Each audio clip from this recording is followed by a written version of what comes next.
dito, nose twitch. Kaya tanggalin niya mo na nga tali, baka mabigti. Hindi. It's only a way of a equine practitioner to divert the pain by putting another pressure in a different part of the body. Doon nga yun sa nguso ng kabayo. Kita niyo yung effect ng nose twitch, ano? It's diverting the pain.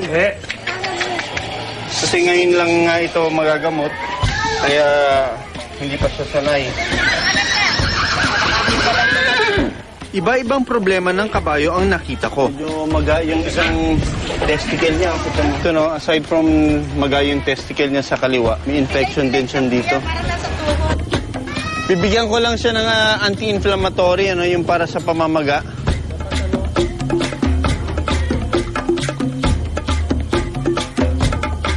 Para makarami na magagamot, gumawa ako ng division of labor. Sabi ko, I'll handle the horses and then Doc RC will start handling the small animals. So, ang isang ito, may benda na sa paa. Alam mo istorya po dito?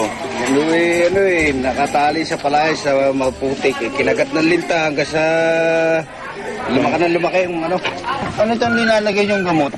Nilagay ng kapatid ko yung luyang dilaw. Ayan, ako. Ano yan eh, natural antibacterial, anti-inflammatory. Wow, grabe ito, no?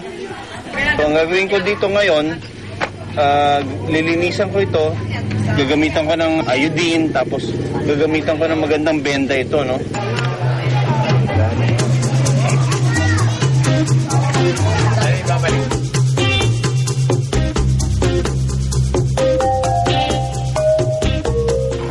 Napakagaling ng ginagawa ng Border Big Wild. Kasi maraming kabayo rito, may mga sugat. Maraming hayop dito na ganyan, may mga pilay. Dok, salamat.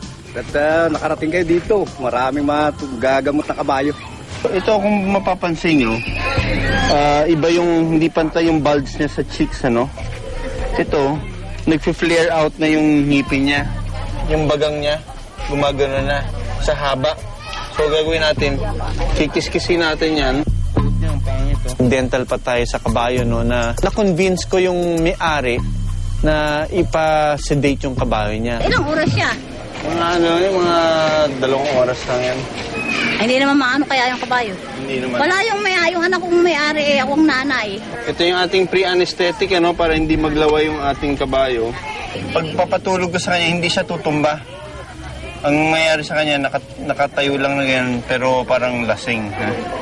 Ang procedure na gagawin ko is flotation the teeth, ano? Flotation devices, yung mga file. Itong gagamitin natin para yung ngipin niya mawala yung talas.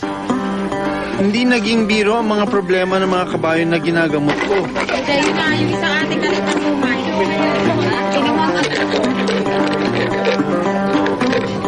Nahirapan ako dun kasi lahat ng weight ng head ng kabayo nandun sa shoulders ko.